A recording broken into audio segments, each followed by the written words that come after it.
మధ్యాహ్న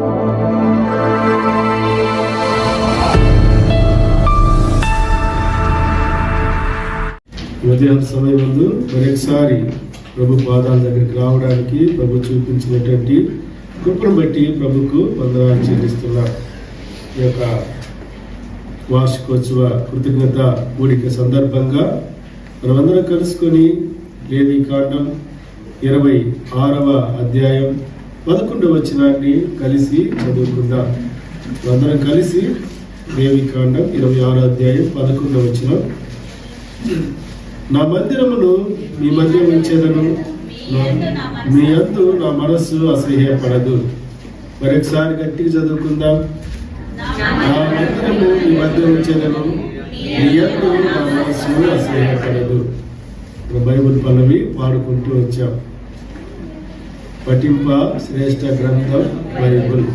అవును, నిజంగా ఇది పఠింప శ్రేష్టమైనటువంటి గ్రంథంగా ఉంటుంది. కనుకనే ఇక్కడ చెప్పబడినటువంటి మాట ప్రకారంగా నా మందిరమును మీ మధ్య ఉంచెదను. మనము దేవునికి ఎంత విశేషమైనటువంటి జనులమని దేవుడు ఇక్కడ జ్ఞాపకం చేస్తున్నాడు. అంటే ఇంతకు ముందుగానే మందిరాన్ని ఉంచి ఉన్నాను అని ఇక్కడ రాయబడి ఉంది. ఉంచబోతున్నానని చెప్పలే, లేకపోతే మందిరంలోనికి మిమ్మల్ని తీసుకుపోతానని చెప్పలే.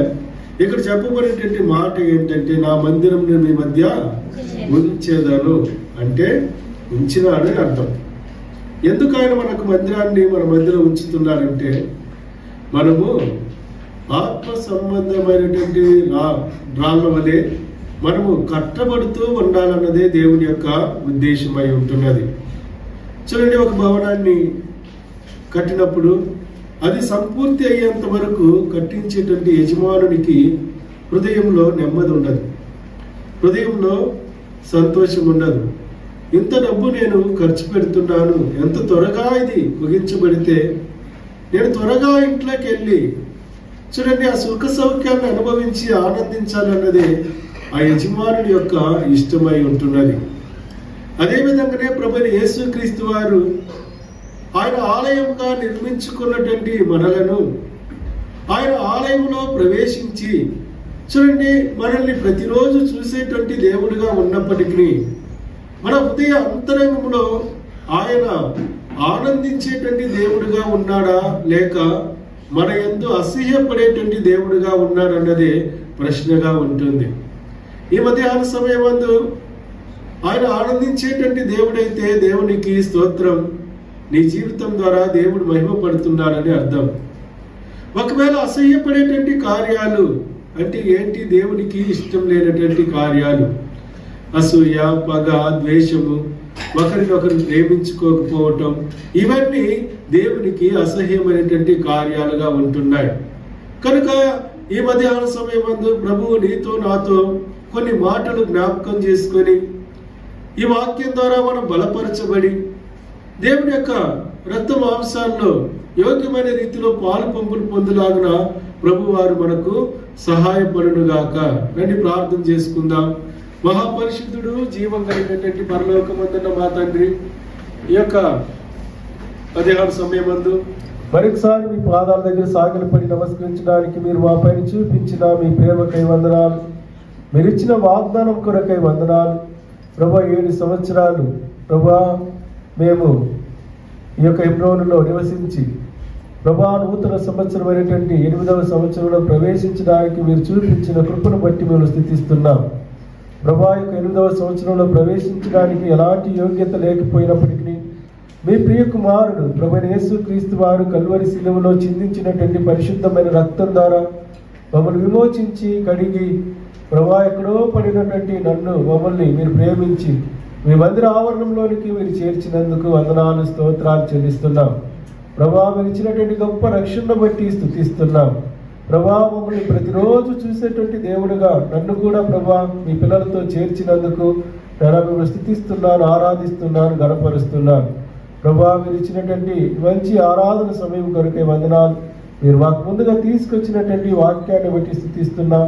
ప్రభా మీరే మాతో మాట్లాడి ఆత్మ సంబంధమైనటువంటి మందిరంగా మేము కట్టబడి నేను ఆనందంతో ఇక్కడి నుంచి వెళ్ళడానికి మీరు కృపను అనుగ్రహించమని ప్రభా మీరు మాట్లాడకపోతే నిశ్చయంగా ఏమీ మాట్లాడలేనని ఒప్పుకుంటూ నా బలహీనతలను మీ బలిష్టమైన హస్తాలకు అప్పగించుకుంటూ వచ్చినటువంటి ప్రతి ఒక్క హృదయానికి మీ పిల్లల యొక్క సమయాన్ని వ్యర్థపరుచుకున్నా ప్రీతికరమైనటువంటి సేవ చేయడానికి మీరు కృపను అనుగ్రహించమని యేసుక్రీస్తు పరిశుద్ధమైన నామం స్తుతించి ప్రార్థించి అడిగి వేడుకొంచున్నాను తండ్రి, ఆమేన్.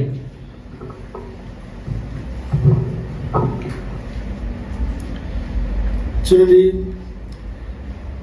నా మందిరము మీ మధ్య ఉంచెదను, మీ యందు నా మనస్సు అసహ్యపడదు. సిద్ధపరచబడినటువంటి ఈ మందిరాన్ని కట్టినటువంటి సొలొమోను ఒక మాట ఈ విధంగా చెప్తున్నాడు. మొదటి రాజులు 6వ అధ్యాయం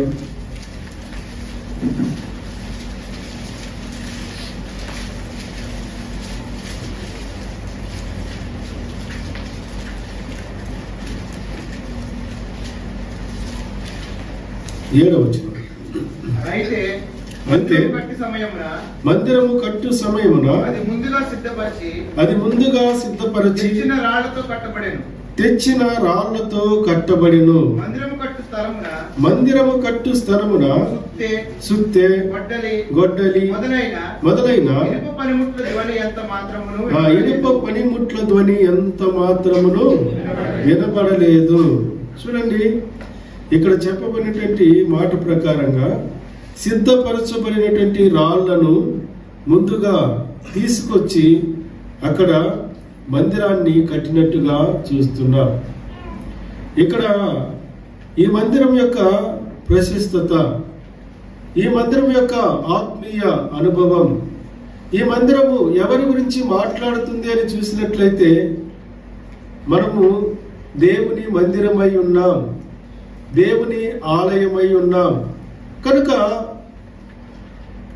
దైవ భక్తులైనటువంటి దేవుని చేత జ్ఞానము పొందినటువంటి సొలొమోను ఈ మాటలు రాస్తూ వస్తున్నాడు. అయితే మందిరమును కట్టు సమయమున అది ముందుగా సిద్ధపరిచి తెచ్చిన రాళ్లతో కట్టవలెను. మందిరము కట్టు స్థలమున సుత్తె, గొడ్డలి మొదలైన ఇనుప పనిముట్లు ధ్వని ఎంత మాత్రమును వినపడదు. చూడండి, మందిరము ఇది దేవుడు నివసించేటువంటి స్థలం. దేవుడు నివసించేటువంటి ప్రతి హృదయంలో చూడండి సిద్ధపరచబడినటువంటి వారంగా ఉండాలి. ఈ సిద్ధపాటు లేకుండా ప్రభు యొక్క హృదయాన్ని మనము తృప్తిపరచలేము. మన అనుదిన జీవితంలో మన ఇష్టానుసారంగా జీవిస్తూ ప్రభు యొక్క సన్నిధిలోనికి వచ్చిన తరువాత నేను సిద్ధపాటు కలిగినటువంటి వాడను దానను అనుకొని చూడండి దేవుని ముందు నిలబడినప్పుడు దేవుడు నీ హృదయ అంతరంగాన్ని చూసేటువంటి దేవుడు. నీ హృదయంలో ఉన్నటువంటి ఆ యొక్క అలజడిని దేవుడు ఎరిగినటువంటి దేవుడు. కనుకనే ఆయన చెప్తున్నాడు, సుత్తె, గొడ్డలి వంటి చూడండి పనిముట్ల శబ్దము వినిపించకూడదు. నీలో సనుగు, నీలో గొనుగులు ఇవే సుత్తె, గొడ్డలికి సాదృశ్యంగా ఉంటున్నాయి. ప్రభు మందిరానికి రావడానికి ముందు నిన్నటి దినానే మనము సిద్ధపడినటువంటి వారంగా ఉండాలి. కనుకనే దావీదు ఆయనతో జనులు చెప్పినప్పుడు ప్రభు మందిరానికి వెళ్ళుదామన్నప్పుడు ఆయన సంతోషంగా దేవుని మందిరానికి పరిగెత్తుకుంటూ వచ్చాడంట. ఆయన ఒక బాధ్యతగా, ఒక పనిగా రాలే. అయ్యో రేపు ఆదివారం కదా, రేపు శుక్రవారం కదా, నేను వెళ్ళాలి అన్నటువంటి ఆలోచనతోటి ఆయన వెళ్ళలే. ఎందుకంటే ఆయన దేవుణ్ణి ఆరాధించడానికి అంత ఆసక్తి కలిగినటువంటి వాడుగా, హృదయంలో నిర్మలపరచబడినటువంటి వారుగా, ఆత్మ సంబంధమైనటువంటి రాళ్లతో కట్టబడినటువంటి వాడుగా ఆ మందిరానికి వెళ్ళడము చూస్తున్నాం. ఉదయకాల సమయమందు ప్రభు మందిరానికి వచ్చేటువంటి మన హృదయాలు కూడా సిద్ధపరచబడినటువంటి రాళ్ల వలె. సొలొమోను ఏం చేశాడంట, అక్కడ సుత్తె, గొడ్డలి ఇలాంటి శబ్దాలు ఏమి లేకుండా ఆయన మందిరాన్ని కట్టి పూర్తి చేశాడు. ఇవన్నీ మనకు తెలుసు. అయితే ఇది ఈ యొక్క నిశ్శబ్దమైనటువంటి ఈ మందిరము కట్టబడాలి. ఇది ఆత్మ సంబంధమైనటువంటి మందిరం. ఇది శరీరకంగా నిర్మించబడేటువంటి ఏదో మనుషుల చేత కట్టబడేటువంటి మందిరము కాదు. కనుక మన ఆత్మలో దేవుడు మనల్ని కట్టడానికి ఆయన ఇష్టపడుతున్నాడు. కనుకనే ఆది యందు అపోస్తలుల ద్వారా కొన్ని పాఠాలు మనకు నేర్పించడానికి ఆయన ఇష్టపడుతున్నారు. వారు ఏ విధంగా కట్టబడ్డారు, వారు ఏ విధంగా ఆత్మ సంబంధమైనటువంటి ఆశీర్వాదాలు వారు పొందారు అన్నటువంటి కార్యాన్ని ఈ ఉదయకాల సమయమందు మనం ధ్యానించడానికి ప్రభు వారు మనకు సహాయపడుగాక. చూడండి, ఏ విధంగా మనము కట్టబడాలి అన్నటువంటి కార్యాన్ని అపోస్తల కార్యములు 2వ అధ్యాయం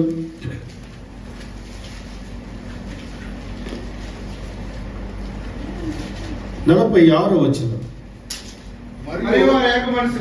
మరియు వారు ఏక మనస్కులై ప్రతి దినము దేవాలయంలో తప్పక కూడుకొనుచు ఇంటింట రొట్టె విరుచుచు దేవుని స్తుతించుచు ప్రజలందరి వలన దయ పొందిన వారై. చూడండి, ఇక్కడ సుత్తె గొడ్డలి అనేటువంటి శబ్దము లేకుండా ఆత్మ సంబంధమైనటువంటి ఈ మందిరము కట్టబడాలి అంటే మొట్టమొదట మనకు ఏమి అవసరమని దేవుని వాక్యము మనకు జ్ఞాపకం చేస్తుంది. మరియు వారు ఏక మనస్కులై ఒకే మనసు కలిగి ఉంటేనే ప్రభు మందిరాన్ని మనం కట్టగలము. ఒకే ఆత్మ కలిగి ఉంటేనే మనము దేవునిని ఆత్మతో సత్యముతో ఆరాధించగలము. చూడండి, ఒకే హృదయం కలిగినటువంటి వారంగా ఉన్నట్లయితే మన ఆలోచనలు తలంపులు దేవుడు ఇష్టపడేటువంటి వాడుగా ఉంటాడు. కనుకనే ప్రభువైన యేసుక్రీస్తు వారు ఈ లోకంలో ఆయన జన్మించిన తర్వాత 33.5 సంవత్సరం జీవించి ఆయన చనిపోయి మన పాపముల కొరకై సమాధి చేయబడి 3వ దినాన సజీవంగా లేచినటువంటి దేవుడు పరలోకానికి వెళ్ళడానికి ముందు తన శిష్యులైనటువంటి వారిని, మిగతా జనులను ఆయన ఆశీర్వదించి చెప్పినటువంటి మాట ఏంటంటే, చూడండి, మీరు సర్వ లోకమునకు వెళ్ళి సర్వ సృష్టికి సువార్తను ప్రకటించుడి. అంత మాత్రమే కాదు, మత్తయి సువార్త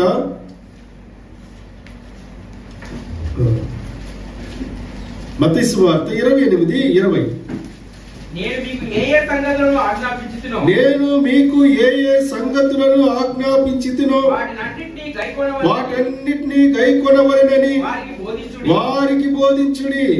ఇదిగో నేను యుగ సమాప్తి వరకు సదాకాలము మీతో కూడా ఉన్నానని వారితో చెప్పాను.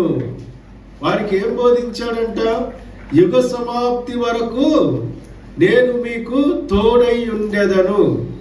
ఎందుకు ఆయన తోడై ఉంటున్నాడంటే, ఆయన చెప్పి వెళ్ళినటువంటి మాట ఏంటంటే, మీరు ఏక మనస్కులై ఉండుడి. కనుకనే ఇక్కడ ఆది అపోస్తలులు ఏం చేస్తున్నారంటే, వారు ఏక మనస్కులై ఉన్నారు. వారు ప్రతి ఇంట రొట్టె విరుచుచు వారు సంతోషంతో జీవించడానికి కారణం ఏంటి? ఆత్మ సంబంధమైనటువంటి మందిరముగా వారు కట్టబడడానికి కారణం ఏంటి? దేవుని యొక్క మందిరము వారి మధ్యలో ఉండడానికి కారణం ఏంటి? వారి దేవుని యొక్క మనస్సు వారి యందు అసహ్యపడకుండా ఉండడానికి కారణము ఏంటి అని చూసినట్లయితే, అదే అపోస్తల కార్యములు 2వ అధ్యాయం 40వ వచనంలో మాట రాయబడి ఉంది. ఇంకను అనేక విధములైన మాటలతో సాక్ష్యమిచ్చి మీరు మూర్ఖులకు ఈ తరము వారికి వేరే రక్షణ పొందుడని వారిని హెచ్చరించెను. వారు ఏక మనస్కులై ఉండడానికి కారణం, చూడండి, వారి యొక్క హృదయంలో ఆత్మ సంబంధమైనటువంటి మందిరముగా కట్టబడడానికి కారణం, ఆ మందిరంలో సుత్తే గొడ్డలినటువంటి ఆ యొక్క వస్తువుల శబ్దము వినపడకుండా ఉండడానికి కారణం ఏంటంటే, మూర్ఖులకు ఈ తరము వారికి వారు వేరై జీవించారు. ఇదే రహస్యం. మనం ఆత్మ సంబంధమైనటువంటి దేవునికి ప్రీతికరమైనటువంటి సేవ చేయాలి అంటే, ఆత్మ సంబంధమైనటువంటి మందిరముగా మనం కట్టబడాలంటే, దేవుడు నీకు నాకు జ్ఞాపకం చేసేటువంటి కార్యం ఏంటంటే, మూర్ఖులకు ఈ తరము వారికి వేరై మనము జీవించాలి. మూర్ఖులు ఎవరండి? అది తెలిస్తే కదా నేను జీవించగలను. ఒకవేళ అలాంటి ప్రశ్న మీలో ఉన్నట్లయితే దేవుడు మీ ప్రశ్నకి జవాబు ఇవ్వడానికి ఇష్టపడుతున్నాడు. కనుక ఎవరు ఈ మూర్ఖులు? రండి చూద్దాం. మత్తయి సువార్త 17వ అధ్యాయం 17వ వచనం. అందుకు యేసు విశ్వాసము లేని మూర్ఖతరముల వారలారా, నేను మీతో ఎంతకాలం ఉందును, ఎంతవరకు మిమ్మల్ని సహింతును, వారిని నా యొద్దకు తీసుకురండి. ఎవరండి మూర్ఖులు? విశ్వాసము లేని మూర్ఖతరము వారలారా. ఎవరికైతే నమ్మకం లేదో, ఎవరికైతే విశ్వాసం లేదో వారే మూర్ఖులని దేవుని వాక్యం చెప్తుంది. ఏంటి ఈ మూర్ఖత? దేవుడు ఉన్నాడని తెలుసు, అయితే భయం లేదు. చూడండి, దేవుడు ఉన్నాడని తెలుసు, దేవునికి ఇవ్వాల్సినటువంటి ఘనత ఇవ్వనటువంటి వారు, దేవుణ్ణి అనుదినము మనము ఆయన వెంబడించినప్పటికీ దేవుని యొక్క మార్గాల్లో నడవనటువంటి వారే మూర్ఖులని దేవుని వాక్యం చెప్తుంది. ఇంకా మూర్ఖులు ఎవరండి? అలవాటు ఆచారాలు విడిచిపెట్టినటువంటి వారు. చూడండి, ఈ లోకం ఏం చెప్తుందో దాన్ని చేసేటువంటి వారే మూర్ఖులు. కనుకనే ఈ లోకమునకు వేరే జీవించుడి అని అంటున్నాడు దేవుడు. ఎన్నిసార్లు మనము మూర్ఖత్వం చూపిస్తున్నాం, దేవుని ప్రేమను అర్థం చేసుకోలేకపోతున్నామే. నిన్ను ఇంతగా ప్రేమించి ఆ యొక్క పరలోకాన్ని విడిచిపెట్టి భూలోకానికి వచ్చి నీ కొరకై కల్వరి శిలువలో మరణించి తన రక్తాన్ని చిందించినటువంటి దేవుని ప్రేమ వెల్లడిపరుస్తుంటే, ఆయన కృప మన ముందు చూపిస్తుంటుంటే, నీకు మంచి ఆరోగ్యాన్ని, శక్తిని, బలాన్ని ఇచ్చి అయ్యా ఈ లోకంలో ఉన్నటువంటి మూర్ఖులకు వేరే జీవించినట్లయితే నీవు సంతోషం, సమాధానాన్ని పొందుకొని జీవిస్తామని ప్రతిరోజు దేవుడు నీతో మాట్లాడుతున్నప్పటికీ అనేక సార్లు మనం ఏం చేస్తామండి? దేవునికి దూరంగా జీవిస్తాం. ఎందుకంటే నా బంధుమిత్రులు నాకు అవసరం అండి, నా స్నేహితులు నాకు అవసరం, ఈ లోక మర్యాద చొప్పున నేను నడుచుకోకపోతే నన్ను వెలివేస్తారేమో.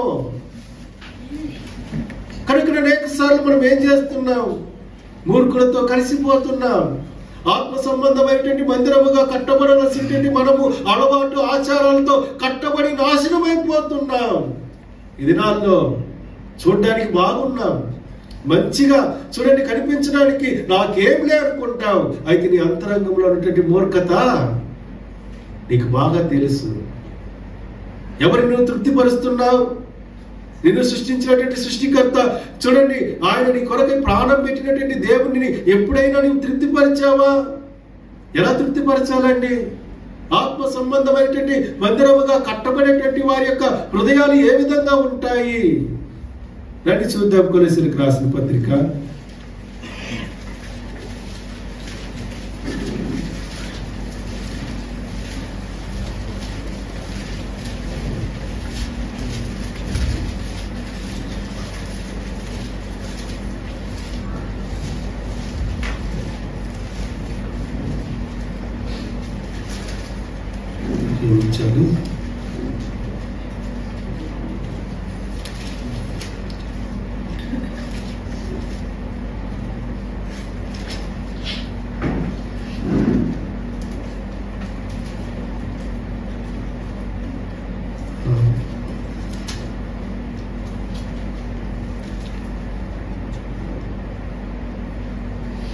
2 కొలస్సీలకు రాసిన పత్రిక 2వ అధ్యాయం, క్షమించాలి 3వ అధ్యాయం 1-2 వచనం. క్రీస్తుతో కూడా లేపబడిన వారైతే పైనున్న వాటినే వెదకుడి. అక్కడ క్రీస్తు దేవుని కుడి పార్శ్వము కూర్చుని ఉన్నాడు. పైనున్న వాటి మీదనే గాని భూ సంబంధమైన వాటి మీద మనస్సు పెట్టుకుని ఏలైనగా మీరు మృతి పొందితిరి. మీ జీవము క్రీస్తుతో కూడా దేవుని యందు దాచబడి ఉన్నది. ఎవరిలో దాచబడి ఉన్నాం మనము? క్రీస్తుతో కూడా మనం దాచబడి ఉన్నాం. ఇక జీవించువాడను నేను కాదు, నా కొరకై ప్రాణం పెట్టిన ప్రభువైన యేసుక్రీస్తు వారికే జీవిస్తున్నాను అనడమే ఈ లోకముకు వేరే జీవించేటువంటి జీవితం. వారి యొక్క స్వభావం ఏ విధంగా ఉంటుందంటే పైనున్న వాటినే వెతికేటువంటి వారుగా ఉంటారు. ఎందుకంటే వారి జీవము ఆయనతో దాచబడింది కనుక ఆత్మ సంబంధమైనటువంటి మందిరంగా మనము కట్టబడతాం. వారి యొక్క జీవితాల్లో చూడండి, అద్భుతమైనటువంటి కార్యాలు దేవుడు చేసేటువంటి వాడుగా ఉంటున్నాడు. కనుక ఆయన ప్రేమను అనుభవించేటువంటి వారంగా ఉండడము మనం గమనిస్తాం. కనుక ఇక్కడ చెప్పబడినటువంటి మాట ప్రకారంగా చూడండి, మనము జాలి కలిగినటువంటి మనస్సు కలిగినటువంటి వారంగా ఉండేటువంటి వారంగా ఉంటాం. చూడండి, ఈ మూర్ఖులైనటువంటి ఈ తరమునకు వేరే జీవించినప్పుడు మనము ఏం చేస్తామండి? రండి చూద్దాం. అదే అపోస్తలుల కార్యములు 2వ అధ్యాయం 40వ వచనం. ఇంకను అనేక విధమైన మాటలతో సాక్ష్యమిచ్చి 41 క్షమించాలి. కాబట్టి అతని వాక్యము అంగీకరించి వారు బాప్తిస్మము పొంది ఆ దినమందు ఇంచుమించు 3,000 మంది చేర్చబడిరి. ఇక్కడ 2వ కార్యాన్ని జ్ఞాపకం చేస్తున్నాడు. ఈ లోకమునకు వేరైనటువంటి వారు ఏం చేస్తారంట? ఇక్కడ చెప్పబడినటువంటి మాట కాబట్టి అతని వాక్యము అంగీకరించిన వారు బాప్తిస్మము పొంది. బాప్తిస్మం అంటే ఏంది? చూడండి, దేవుని కొరకై మనము వేరై జీవించటం. ఈ లోకంలో నేను ఉన్నాను, కానీ నేను ఈ లోకానికి సొంతదారును కాను. ఈ లోకంలో ఉన్నటువంటి కార్యాలకు నేను బానిసను కాను. ఎందుకంటే మూర్ఖతరమగు ఈ వక్రజనములకు వేరే నేను జీవించడానికి నన్ను వేరుపరిచాడు కనుక ఇంకా ఎవరైనా బాప్టిజం పొందకుండా ఉన్నట్లయితే ఈ యొక్క యానివర్సరీ మీటింగ్ సందర్భంగా దేవుని కోసం నువ్వు జీవించడానికి ఇష్టపడి ఆయనకు చూడండి, మూర్ఖతరమైనటువంటి వారికి వేరే జీవించి ఆ వాక్యాన్ని విన్నటువంటి వారు ఏం చేశారంట? బాప్టిజము పొందిరి. ఎందుకు దేవుడి మాటలు తీసుకొస్తున్నాడో నాకైతే తెలియదు, కానీ ఈ లోకానికి వేరే జీవించడము, చూడండి, ప్రతిష్ఠింపబడము, శత్రువైన సాతాను ముందు మనము సాక్ష్యము చెప్పడము, అదే బాప్టిజము అని దేవుని వాక్యం చెప్తుంది. చూడండి, ఇంకా బాప్టిజం పొందిన వాళ్ళు బాప్టిజం పొందండి. బాప్టిజం పొందినటువంటి వారు ఏ విధంగా మనము జీవిస్తున్నాం? ప్రభు బలలో చేయి వేయడానికి ముందుగా, ఆయన రక్త మాంసాలు తాకడానికి ముందుగా మనము ఆయనకి నమ్మకస్తులుగా ఉంటున్నామా? చూడండి, మనము ప్రభు యొక్క బాప్టిజం సాక్ష్యానికి లోబడిన తర్వాత మనం అనేక సార్లు దేవునికి నమ్మకస్తులుగా ఉన్నామనడంలో ఎలాంటి సందేహము లేదు. అయితే దేవుడు మన కరుణా సంపన్నుడు కనుక, ఆయన వాత్సల్యం కలిగినటువంటి దేవుడు కనుక, ఆయన కృప కలిగినటువంటి దేవుడు కనుక మరలా ప్రేమించి మాటలని మధ్యలోకి తీసుకొస్తున్నాడంటే మనము పునర్నిర్మింపబడాలన్నదే దేవుడి యొక్క ఉద్దేశమై ఉంటున్నది. కనుకనే ఆయన ఏం చేస్తున్నాడు? సంవత్సరములు జరుగుచుండగా నీ కార్యములను నూతనపరుచుచున్నాడు. మన నూతనమైనటువంటి అనుభవంలోనికి మనం ప్రవేశించాలి. కనుకనే మనం పరిశుద్ధత వెంబడి పరిశుద్ధత పొందాలని పేతురు రాస్తూ వస్తున్నాడు. చూడండి, పరిశుద్ధతకు బదులుగా అపవిత్రతనే మనము పొందే వారంగా ఉండకూడదు. దేవుని వాక్యం అందుకొరకే నిన్ను రక్షించలే, దేవుడు నిన్ను ఆలయంగా అందుకు చేయలే. మూర్ఖతరమైనటువంటి ఈ యొక్క వక్రజనమునకు వేరే జీవించడానికి ఆయన నీకు మార్గం చూపించాడు. ఎందుకంటే ఆత్మ సంబంధమైనటువంటి మందిరముగా కట్టబడి ఆయన కొరకై ప్రీతికరమైనటువంటి సేవ చేసేటువంటి వారంగా మందిరంలో నిన్ను నన్ను ఉంచుంటున్నాడు. కనుక ఈ యొక్క వాక్యం విన్నటువంటి వారు ఏం చేశారంట? వారు బాప్తిస్మము పొందారు, ఈ లోకానికి వేరయ్యారు అంటమే దాని యొక్క సాదృశ్యమై ఉంటుంది. రండి చూద్దాం, రోమిలికి రాసిన పత్రిక 6వ అధ్యాయం 6వ వచనం. ఏమనగా మనం ఇంకను పాపమునకు దాసులము కాకుండాటకు పాప శరీరము నిరర్ధకమగునట్లు మన ప్రాచీన స్వభావమును ఆయనతో కూడా సిలువ వేయబడినని ఎరుగుదము. చనిపోయిన వాడు పాప విముక్తుడని తీర్పు పొంది ఉన్నాడు. చదవండి. మనము క్రీస్తుతో కూడా చనిపోయిన యెడల మృతులలో నుండి లేచిన క్రీస్తు ఇంకను చనిపోడనియు మరణమునకు ఇంకను ఆయన మీద ప్రభుత్వం లేదని ఎరిగి ఆయనతో కూడా జీవించుదమని నమ్ముచున్నాము. ఇది బాప్టిస్మం అనేది. ఇక్కడ ఏం చెప్తున్నాడు? ఏలైనగా మనం ఇంకను పాపమునకు దాసులము కాకుండానట్లు పాప శరీరము నిరర్ధకమగినట్లు మన ప్రాచీన స్వభావాన్ని విడిచిపెట్టుట. బాప్టిజం పొందిన వెంటనే మనలో ఏం కలుగుతుంది? నూతన స్వభావము. కనుకనే దేవుని వాక్యం చెబుతుంది, ఒకడు క్రీస్తు యందు ఉన్నాడలా నూతన సృష్టి, పాతవి గతించెను, ఇదిగో సమస్తము. నూతన జీవితం ఉందా? నూతనమైనటువంటి మాటలు ఉన్నాయా? నూతనమైనటువంటి క్రియలు ఉన్నాయా?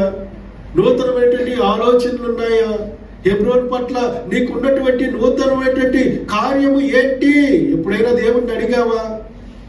ప్రభువా, నేను హెబ్రోన్ పట్ల ఆత్మ సంబంధమైనటువంటి మందిరంగా నేను కట్టబడాలి. నాలో ప్రభువా శుద్ధి గొడ్డలి లాంటి శబ్దాలు వినిపించకున్నట్లుగా సిద్ధపరచబడినటువంటి రాళ్ళుగా నీవు నన్ను ఏర్పరచుకున్నావయ్యా. కనుకనే ఈ లోకంలో నుండి నన్ను విమోచించావు. మూర్ఖుల చేతిలో ఉన్నటువంటి నన్ను, మూర్ఖత్వంతో జీవిస్తున్నటువంటి నన్ను ప్రేమించావు. ప్రభువా, నన్ను బయటికి తీసుకొచ్చావు. ఇది నానా మీ సన్నిధిలోనికి వచ్చి నేను ఆరాధించాను. ప్రభువా, ఇది నాన్న నీవు నాతో మాట్లాడుతున్నావు. నీ శరీరంలో రక్తంలో నేను చేయి వేయడానికి ముందుగా ఆత్మ సంబంధమైనటువంటి ప్రభువా ప్రాచీనమైనటువంటి స్వభావాన్ని విడిచిపెట్టి నూతన స్వభావంలోనికి ప్రవేశించినటువంటి అనుభవాన్ని నీవు నాకు దయచేయి ప్రభువా. ఒకవేళ అలాంటి అనుభవం మనలో లేకపోతే దేవుని అడిగితే ఆయన క్షమించడానికి ఐశ్వర్యం కలిగినటువంటి దేవుడు. నీ స్థితి ఆయనకు తెలుసు. నిన్ను క్షమించడానికే ఆయన పరలోకాన్ని విడిచిపెట్టి ఈ భూలోకానికి వచ్చాడు. కనుకనే ఈ శరీర కార్యాలన్నీ ఆయనకు తెలుసు. కనుక మనం ఆత్మ సంబంధమైనటువంటి మందిరముగా కట్టబడడానికి శరీర కార్యాలన్నింటినీ ఆయన సిలువలో ఆయన ఎప్పుడో కొట్టి వేసినటువంటి దేవుడు. కనుకనే ఆయన చెప్తున్నాడు. ఏమని చెప్తున్నాడండి? ఇక్కడ చెప్పేటువంటి మాట ఏమనగా, చూడండి, చనిపోయిన వాడు పాప విముక్తుడని తీర్పు పొంది ఉన్నాడు. మనము క్రీస్తుతో కూడా చనిపోయిన యెడల మృతులలోని లేచిన క్రీస్తు ఇంకను చనిపోడు. మన దేవుడు సజీవుడు. ఆయన మన పాపములు అన్నిటిలో నుండి మనల్ని బయటికి తీసుకొచ్చాడు. ఇలాంటి గొప్ప ధైర్యాన్ని, ధన్యతనిచ్చేది ఈ లోకంలో ఎవ్వరూ ఇవ్వలేరండి. అయితే ప్రభువైన యేసు చూడండి, మన దేవుడు చూడండి, మనం పూజించేటువంటి ఆ పూజనీయుడు చెప్పేటువంటి మాట ఏంటంటే, మన ప్రాచీన స్వభావాన్ని విడిచిపెట్టినట్లయితే మనం క్రీస్తుతో కూడా జీవిస్తున్నాము. ఇది నూతన జీవం. ఈ జీవాన్ని మనం పొందుకోవడానికే ఆయన మందిరాన్ని మన మధ్యలో ఉంచి ఉంటున్నాడు. ఇంకా ప్రాచీన స్వభావాన్ని మనం అనుభవిస్తున్నామంటే ఆయన మనస్సు మన యందు అసహ్యపడుతుంది. అయితే ఆత్మ సంబంధమైనటువంటి మందిరముగా కట్టబడినప్పుడు ఆయన మనస్సు మన యందు అసహ్యపడదు. రండి, వారికి ఎలాంటి ఆశీర్వాదాలు కలుగుతాయి చూద్దాం. లేవికాండం 11వ అధ్యాయం చూడండి. ఆయన మందిరము మన మధ్యలో ఉన్నప్పుడు, ఆదికాండం 26వ అధ్యాయం 11వ వచనంలో, 26వ అధ్యాయంలో ఆయన మందిరం మన మధ్యలో ఉన్నప్పుడు, ఆయన మనస్సు మన యందు అసహ్యపడకుండా ఉన్నప్పుడు దేవుడు మనకిచ్చేటువంటి ఆశీర్వాదాల గురించి కొన్ని రాయబడి ఉన్నాయి. అదే పట్టికలో రండి చూద్దాం. 26:3 అక్క. మీరు నా కట్టడలను బట్టి నడుచుకొని నా ఆజ్ఞలను ఆచరించి వాటిని అనుసరించి ప్రవర్తించిన యెడల మీ వర్షాకాలంలో మీకు వర్షం ఇచ్చేదను. మీ భూమి పంటలను మీ పొలముల చెట్లు ఫలించును, మీ ద్రాక్ష పండ్ల కాలము వరకు నీ నూర్పు సాగుచుండును.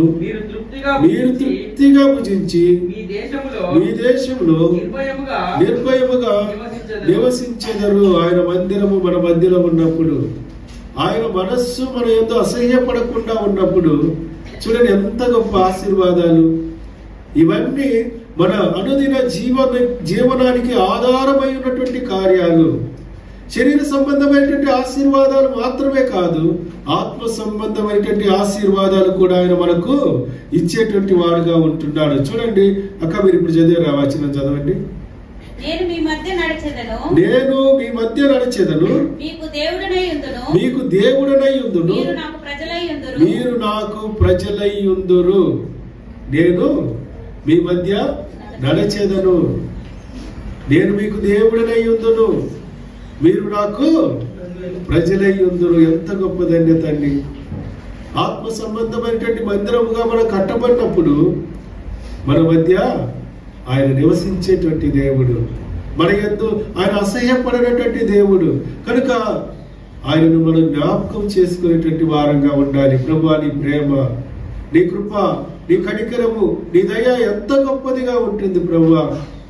నేను ఈ లోకంలో మూర్ఖులలో జీవిస్తున్నటువంటి నన్ను వేరుపరిచావు ప్రభువా. నా యొక్క మనస్సు నీతో కలుపుకున్నావు.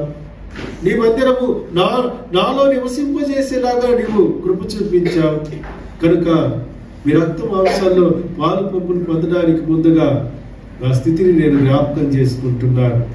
ప్రభువానికి విరోధంగా ఏమైనా నేను పాపం చేస్తున్నట్లయితే ప్రభువా, ఇది మీ మందిరాన్ని ఒకవేళ నేను పాడు చేస్తున్నట్లయితే రండి చూద్దాం. 1 కొరింథీయులకు రాసిన పత్రిక ఒక వచనాన్ని చూసి మనము ముగించుకుందాం. 1 కొరింథీయులకు రాసిన పత్రిక 3వ అధ్యాయం 17వ వచనం. ఎవడైనను దేవుని ఆలయమును పాడు చేసిన ఎడల దేవుడు వానిని పాడు చేయును. దేవుని ఆలయము పరిశుద్ధమై ఉన్నది, మీరు ఆ ఆలయమై ఉన్నారు. దేవుడు ఆశీర్వదించే దేవుడు మాత్రమే కాదు, ఆయన కోప్పడేటువంటి దేవుడు కూడా. ఎందుకు ఆయన కోప్పడతాడు అని చూసినట్లయితే మీరు దేవుని ఆలయమై ఉన్నారు. ఆత్మ సంబంధమైనటువంటి మందిరంగా మీరు కట్టబడుతున్నారు. మీలో గొడ్డలి సుత్తే లాంటి శబ్దాలు ఏమి వినిపించకుండా ఉన్నాయి. దేవునికి స్తోత్రం. ఆ ఆలయము దేవుని కనుక అది పరిశుద్ధమైనది అని దేవుని వాక్యం చెప్తుంది. నేను క్రీస్తుతో కూడా చనిపోయాను, ఇక జీవించేవాడు క్రీస్తే అని మనం చెప్తున్నాం. సంతోషం. అయితే ఈ 4 గోడలు విడిచిపెట్టి బయటికి వెళ్ళిన తర్వాత నీ ఆలయం పరిశుద్ధంగా ఉందా? నీ జీవితం దేవునికి ఇష్టకరమైనదిగా ఉందా? నీ గృహంలో, నువ్వు ఉండేటువంటి స్థలంలో, నువ్వు వెళ్ళేటువంటి మార్కెట్లో, నువ్వు ఉన్నటువంటి బంధుమిత్రుల మధ్యలో నీ జీవితం ఏ విధంగా ఉంది? అందుకే దేవుడు వారు జ్ఞాపకం చేస్తున్నాడు. ఎవడైనను దేవుని ఆలయమును పాడు చేసిన ఎడల దేవుడు వానిని పాడు చేయును. చూడండి, ప్రభు బలలో పాలు పంపులు పొందేటువంటి మనము ఒకవేళ నువ్వు అనుకోవచ్చు, ప్రతి వారం నేను ప్రభు బలలో పాలు పంపులు పొందుతున్నాను కనుక నాకేం అవలేదే, నేను బాగానే ఉన్నానే నువ్వు అనుకుంటున్నావేమో. నీ పాపపు హస్తాలతో, నీ పాపపు శరీరముతో, పాపపు ఆలోచనలతో దేవునికి విరోధంగా కార్యాలు చేస్తూ ప్రభు బలలో పాలు పంపులు పొందినట్లయితే ఏం జరుగుతుందండి? రండి చూద్దాం. 1 కొరింథీయులకు రాసిన పత్రిక 10వ అధ్యాయం 21వ వచనం. మీరు ప్రభువు పాత్రలోనిది దెయ్యముల పాత్రలోనిది కూడా త్రాగనేరరు. ప్రభు బల్ల మీద ఉన్న దానిలోను, దెయ్యముల బల్ల మీద ఉన్న దానిలోను పాలు పొందనేరరు. ప్రభువునకు రోషము పుట్టించదమా? ఆయన కంటే మనము బలవంతులమా?